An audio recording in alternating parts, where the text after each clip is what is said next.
मध्य प्रदेश में बनेगी कांग्रेस की सरकार। एड प्रवीण पांडे ने किया प्रेस कॉन्फ्रेंस। खबर मध्य प्रदेश के रीवा से ही, जहां जिले के देव तालाब विधानसभा क्षेत्र के कांग्रेस नेता एड प्रवीण पांडे ने कहा कि विकास यात्रा भाजपा का प्रपंच है, झूठ का आडंबर है। जनता का अब भाजपा सरकार से ऊब चुकी है। सड़क, बिजली, पानी, शिक्षा, स्वास्थ्य जैसी मूलभूत सुविधाएं देने में अब सरकार फेल है। बीते चुनाव में जनता ने भाजपा को सत्ता से बाहर कर दिया था, लेकिन धनबल और बाहुबल और गद्दारों की वजह से छलपूर्वक सत्ता हथिया लिया गया। लेकिन इस बार ऐसा नहीं होगा। श्री पांडे ने कहा, बीते चुनाव में बाबा रामदेव खेवनहार बनकर झूठ बोले और अब बागेश्वर धाम के धीरेन्द्र शास्त्री के सहारे धार्मिक प्रोपोगंडा पार्ट 2 का कार्ड भाजपा खेलने की तैयारी में है।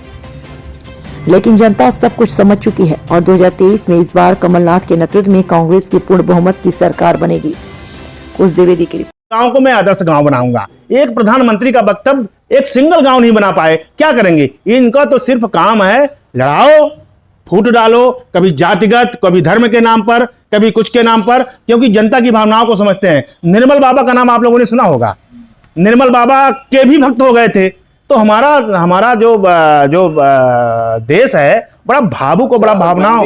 गांधी जी भी जो आप बात कर रहे हैं कि आदर्श ग्राम की स्थापना का उनका विचार था, बिल्कुल। 70 सालों में क्या कांग्रेस की सरकार आदर्श ग्राम स्थापित कर पाई?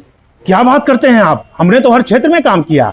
अब आप ये सोचिए, जो लोग स्कूल नहीं आ पाते थे तो मैंने आंगनबाड़ी दिया, राजीव शिक्षा मिशन दिया हमने। शिक्षा के क्षेत्र में गरीबों के लिए, किसी भी क्षेत्र में आप बात करिए, हर ब्लॉक में हमने हॉस्पिटल खोले, जनपद हमारी दिया हुआ है। और जो ग्राम पंचायत है, गांधी जी का स्टेटमेंट आपको यह भी याद होगा कि जनता, हमको ऐसा स्वराज चाहिए कि जनता सरकार का विरोध करने में सक्षम हो।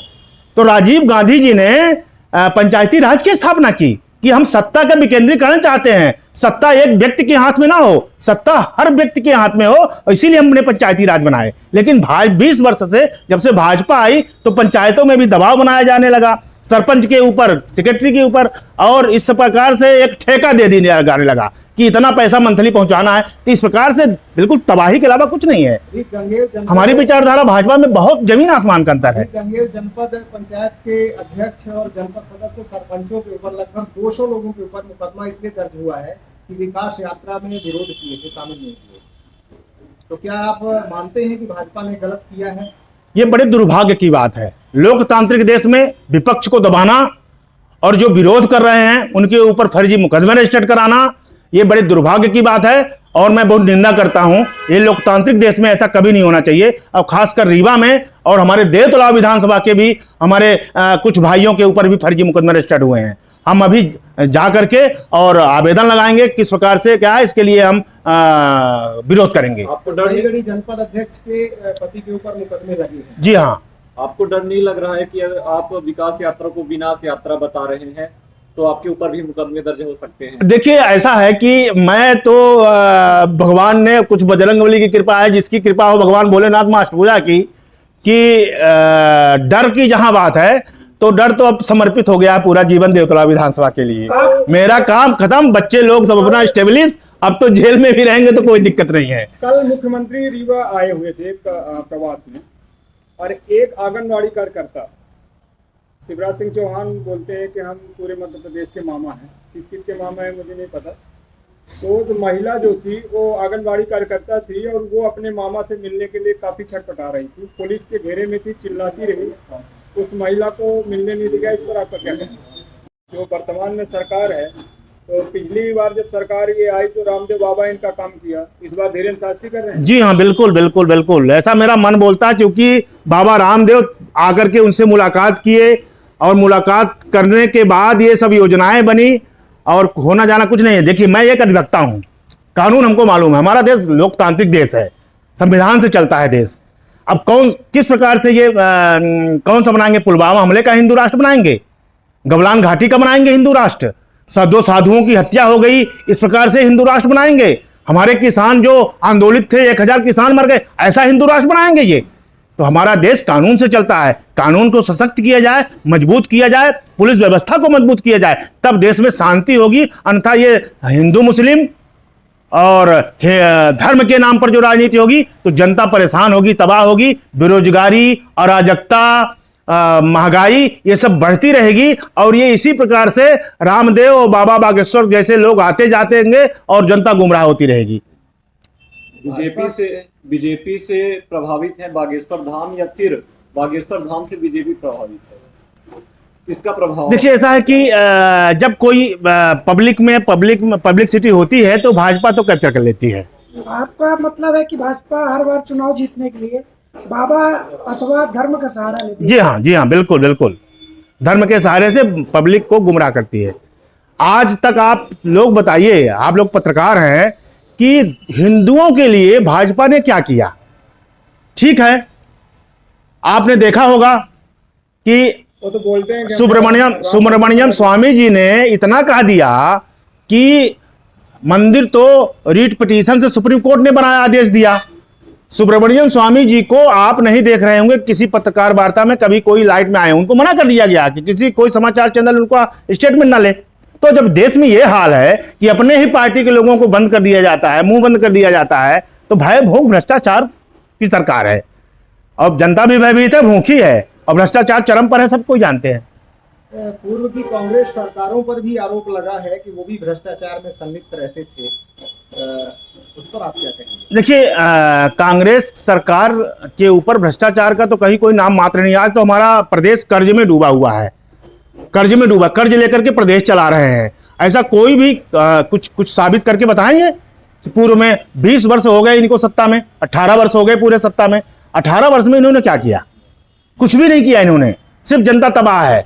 आज जहां तक हमारे देवतलाव विधानसभा की बात है, माननीय आप सब लोग जानते हैं, देवतलाव विधानसभा की बात है, वहां घर में जाइए आप, वहां आपको सिर्फ वृद्ध और माता पिता मिलेंगे। हमारे देवतलाव विधानसभा ही नहीं, पूरे बिंद रीजन का, रीवा जिले की बात है। 20 साल में इतनी बड़ी महंगाई, बेरोजगारी आई है और कहां पलायन करते हैं? बाहर पलायन करते हैं। अब वृद्ध माता पिता भूखों मर रहे हैं गांव में, ये हाल है वहां की। अच्छा, मैं एडवोकेट प्रवीण पांडे। कहाँ से है सर? मैं देवतलाव विधानसभा। क्या करते हैं आप? मैं एडवोकेट हूँ MP हाई कोर्ट में। क्या मध्य प्रदेश में इस बार कांग्रेस सरकार बना पाएगी? निश्चित बनाएगी, क्योंकि मध्य प्रदेश में जनता ने कांग्रेस को ही चुना था। वो संयोग ऐसा हुआ कि अपनों ने ही धोखा दे दिया, तो कांग्रेस की सरकार गिरी और धन बल बाहुबल के माध्यम से भारतीय जनता पार्टी की सरकार ने जनता की भावनाओं का ख्याल न करते हुए अपनी सरकार बना ली। तो जनता ने तो कांग्रेस पार्टी को ही सरकार बनाने के लिए दिया था। नहीं तो इस बार अगर सरकार बनती है तो ऐसे हालात नहीं होंगे, इस बात की है क्या? बिल्कुल किसी भी प्रकार से नहीं होंगे। पिछली बार ऐसा कभी सोचा भी नहीं जा सकता था कि ऐसे बड़े नेता इस प्रकार से करेंगे। ऐसा कांग्रेस पार्टी में ऐसा कुछ नहीं है। कांग्रेस पार्टी में जनता तो बहुत आतुर है कि कमलनाथ जी जैसे व्यक्तित्व को मुख्यमंत्री बनाए, क्योंकि कमलनाथ जी ने गाय के लिए प्रत्येक ग्राम पंचायत में गौशाला, किसानों का ऋण माफ, बहुत सारे ऐसे काम किए। राम पथगमन, धार्मिक क्षेत्र में भी, फिर शिक्षा के क्षेत्र में भी उनकी योजनाएं थी और रोजगार के लिए उद्योग धंधा स्थापित करने की। तो जनता तो आज भी चाह रही है कि कमलनाथ जी की सरकार बने, कांग्रेस की सरकार बने। आप देवतलाव विधानसभा क्षेत्र में आपके द्वारा स्वास्थ्य शिविर लगाए गए थे और कई इवेंट किए गए थे, वहाँ के विकास के बारे में, स्वास्थ्य व्यवस्था, शिक्षा, सड़क, पानी, बिजली, इन मुद्दों पर आप क्या कहना चाहते हैं? देखिए, देवतलाव विधानसभा में तो ऐसा लगता है कि मतलब देश का ये पहला ऐसा विधानसभा होगा, देवतलाव विधानसभा की, जहाँ की शिक्षा, स्वास्थ्य, सुरक्षा के संबंध में कोई व्यवस्था ही नहीं है। स्वास्थ्य शिविर में ऐसे मरीज आते हैं कि कुछ न पूछिए, उन नाम मात्र की योजनाएं हैं, पब्लिक तक कोई योजना नहीं पहुंच रही है।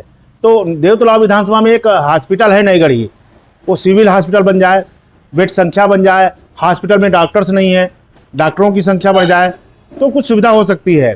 देवतलाव विधानसभा नहीं, हमारे समझ से पूरा रीवा जिला ऐसा है कि जहाँ की हॉस्पिटल हैं, डॉक्टर नहीं है, और जहाँ डॉक्टर हैं भी वो दबाव बना करके प्राइवेट अपने माननीय विधानसभा अध्यक्ष जी का वक्तव्य भी आया था, न्यूज मैंने समाचार पत्र में पढ़ा था कि उनका कहना भी डॉक्टर लोग नहीं मान रहे हैं और निजी अस्पताल में इन व्यवस्थाओं में तो पब्लिक तो परेशान है। पानी और सड़क की क्या व्यवस्थाएं हैं? पानी सड़क ये हाईवे तो ठीक है, 50 किलोमीटर में 150 रुपया देना पड़ रहा है व्यक्ति को, ये तो ठीक है, लेकिन गांव में और पंचायत स्तर में रोड कुछ नहीं है, बिल्कुल नथिंग है। इवन कि देव तालाब जो क्षेत्र है, देव तालाब से लेकर नई गढ़ी तक आज 6-7 साल से रोड खराब है और रोड नहीं बन पाई। अब शायद घोषणा हुई है, चुनाव आने वाला है तो घोषणा हुई है कि रोड बनेगी, देखते हैं बनती है कि नहीं बनती, क्या है। भाजपा विकास यात्रा निकाल रही है, तो क्या सही मायने में विकास हुआ है कि यात्रा निकल रही है? विकास यात्रा, हमारा कहना है कि ये तो विनाश यात्रा का उत्सव चाहे मना रहे हो विकास के नाम पर, कुछ नहीं है। वहां गाय मर रही हैं और आवारा पशुओं की वजह से इतने सारे किसान जो है तो अपनी फसल को बो नहीं पाए, और जो बोए हैं ठंड में तल रखवारी करके बीमार पड़ गए हैं। आप जाकर के देखिए, ऐसा कोई घर नहीं जहां 1-2 लोग बीमार ना पड़े हों घर में, तो सब कुछ भगवान भरोसे है, कुछ भी नहीं है वहां। आप राष्ट्रीय चिंतक हैं, आपके लिए सोशल मीडिया में अक्सर देखने को मिलते हैं। बागेश्वर धाम के धीरेन्द्र शास्त्री के बारे में आपका क्या कहना है? जैसे अब थोड़ा सा भगवाकरण जैसा हो रहा है।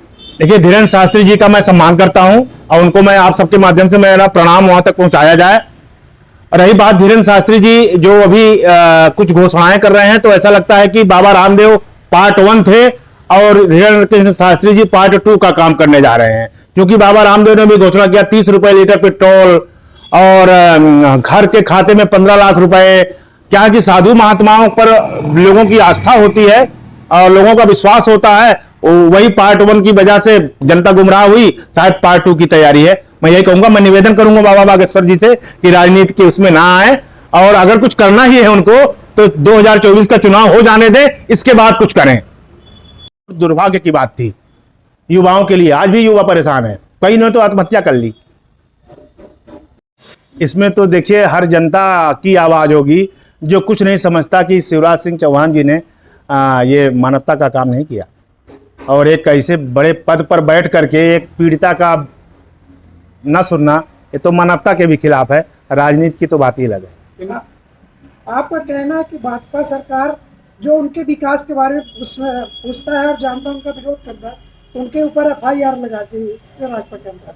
बिल्कुल FIR हुए, हमारे देवतला विधानसभा में ही कई सारे FIR हुए। अग्निवीर पर क्या है आपका मैसेज जो सरकार ने बनाई है अग्निवीर? देखिए, अग्निवीर के बारे में तो मैं ये कहूंगा कि ये भाजपा जो सरकार है, केंद्र सरकार, ये देश को प्रयोगशाला बना रही है, देश को प्रयोगशाला बना रही है अच्छे दिन के नाम पर। अब आप सोचिए जो नोटबंदी प्रयोगशाला, हाँ, सेना एक ताकतवर संस्था होती है जो हिंदुस्तान, वही मैं कहने जा रहा हूं, मैं यही कहने जा रहा हूं कि आप देखिए नोटबंदी से कितने लोगों की तबाही हुई। फिर इसके बाद कई सारे ऐसे योजना, एक भी योजना इनकी सफल हो बताइए हमको। अब 4 वर्ष के लिए उनको सर्विस में भेजा जा रहा है। एक राष्ट्रभक्ति होती है, जान देने का जज्बा होता है, उनके भी मन को तोड़ने का काम किया जा रहा है। मैं बिल्कुल प्रसन्न नहीं हूं इससे, और मैं इस योजना को मैं निवेदन करूंगा, हमारी सरकार आएगी तो घोषणा भी हो चुकी है केंद्र की, अगर सरकार बनती है तो इस योजना को समाप्त करेंगे। जो हमारी प्रक्रिया चल रही है, मान सम्मान और स्वाभिमान के साथ सैनिकों की नियुक्ति होगी, 4 वर्ष के लिए नहीं, जब तक वो चाहेंगे। हाँ, जब नोटबंदी हुई, नोटबंदी के लाइन में पैसे एक्सचेंज करने के लिए सबसे ज्यादा आम जन और गरीब लोग उसमें लाइन में लगे, इस पर आपका क्या कहना? देखिए, मैं अगर कहूंगा तो आप लोग विश्वास न मानेंगे, देश को विश्वास मानना पड़ेगा, क्योंकि हमने चिंतन करके मैं बात बोल रहा हूं, कोई ऐसा नहीं। भारतीय जनता पार्टी की नीति है व्यक्ति को परेशान करना और कारपोरेट को मजबूत करना। जब चुनाव आए तो हम पैसा दे करके और वोट को मैं खरीद लूं, तो व्यक्ति की तबाही, क्योंकि जो कृषि कानून बना था उससे स्वयं प्रमाणित हो गया कि कृषकों को किस प्रकार से एक कृषक ही बचा था देश में, सिर्फ कृषक था जो सरकार के दबाव में नहीं आता था। तो सरकार ने यही योजना बनाई कि हम किसान को कैसे हम दबाव में बना लें। तो जब ऐसी योजनाएं हैं तो सिर्फ परेशान करने के लिए, नोटबंदी का कोई उद्देश्य नहीं, सिर्फ पब्लिक को परेशान करो। कितने लोग बेरोजगार हो गए, लाखों लोग बेरोजगार हो गए। टीवी चैनल तो आप देख ही रहे हैं, सोशल मीडिया से कुछ बातें सामने आ रही हैं, अन्यथा जो राष्ट्रीय चैनल है उनके बारे में आप देख ही रहे हैं। तो वालों को हवाई जहाज से उड़कर आता है टिकट, या फिर ऐसे व्यक्ति को टिकट दी जाती है कि किसी गुट विशेष का है, ऐसे में कांग्रेस हार जाती है। आप इस बारे में क्या कहेंगे? नहीं, देखिए, आप लोग आरोप लगा रहे हैं। कांग्रेस पार्टी हमेशा उस व्यक्ति को देती है जो राष्ट्रभक्त होता है, और आपके आरोप को मैं खारिज करता हूं। ऐसा कुछ नहीं है कांग्रेस में। कांग्रेस ने सदैव राष्ट्रभक्तों को दिया है, और आपने उत्तर प्रदेश में देखा है कि पीड़िता की मां को टिकट मिला, तो अब गरीबों को भी टिकट मिल रहा है कांग्रेस से। देव तालाब से 2 बार, एक अरुण पटेल थे, ठेकेदार थे, अचानक टिकट मिली और अच्छी जमानत जब्त हुई उनकी, बहुत कम वोट मिले थे। और अभी पिछला चुनाव भी अचानक हवाई जहाज से टिकट आया था, इसलिए मैं आपसे प्रश्न कर रहा हूं। देखिए, ये इस संबंध में मैं यही कहना चाहूंगा, जो कांग्रेस पार्टी उचित समझती है वो देती है, लेकिन इस बार हमारे समझ से बहुत सोच विचार करके बड़े चिंतन के साथ जो है कांग्रेस टिकट देगी। देव तालाब विधानसभा नहीं, पूरे रीवा जिला में। जैसा कि देखने को मिलता है कि देव तालाब में बाहरी लोग जाके वहां चुनाव लड़ते हैं और विधायक भी हैं, विधानसभा अध्यक्ष हैं, और स्थानीय व्यक्ति वहां अभी तक कोई ऐसा विधायक नहीं बन पाया जब से ये सामान्य सीट हुई है। भारतीय जनता पार्टी में बाहरी को टिकट दिया जा सकता है, लेकिन कांग्रेस पार्टी में माननीय कमलनाथ जी ने यह घोषणा कर दी है कि हम बाहरी व्यक्ति को टिकट कभी नहीं देंगे। जो विधानसभा में वोटर लिस्ट में जो मतदाता होगा, हम उसी को टिकट देंगे। आप लोगों ने सुना भी होगा, देखा भी होगा, उनका स्टेटमेंट भी आया है। इसलिए टिकट तो वहां का जो मतदाता है उसी को टिकट मिलेगी। इस बार के चुनाव में कांग्रेस का मुद्दा क्या रहेगा? भ्रष्टाचार रहेगा? कांग्रेस का मुद्दा ही मुद्दा है। कांग्रेस मुद्दों के साथ साथ में जो पब्लिक जो तबाह है, पब्लिक परेशान है, पब्लिक से आप पूछिए कि पब्लिक कितना तबाह और परेशान है। हमने तो सदैव विकास का काम किए हैं। आज जो देश हो, चाहे प्रदेश हो, चाहे कुछ भी हो, ये कांग्रेस ने बनाए हैं। और अब आप ये देखिए कि जिस प्रकार से प्रशासन हावी है नेताओं पर। अभी आपने देखा होगा कि टीआई साहब जो है तो पन्ना में विधायक जी रात भर बैठे हैं, कहीं किसी की सुनी। प्रशासन हावी है इसमें। अब कांग्रेस में ऐसा नहीं होता। कांग्रेस में जनता की सेवा होती है और प्रशासन जनता की सेवा करता है।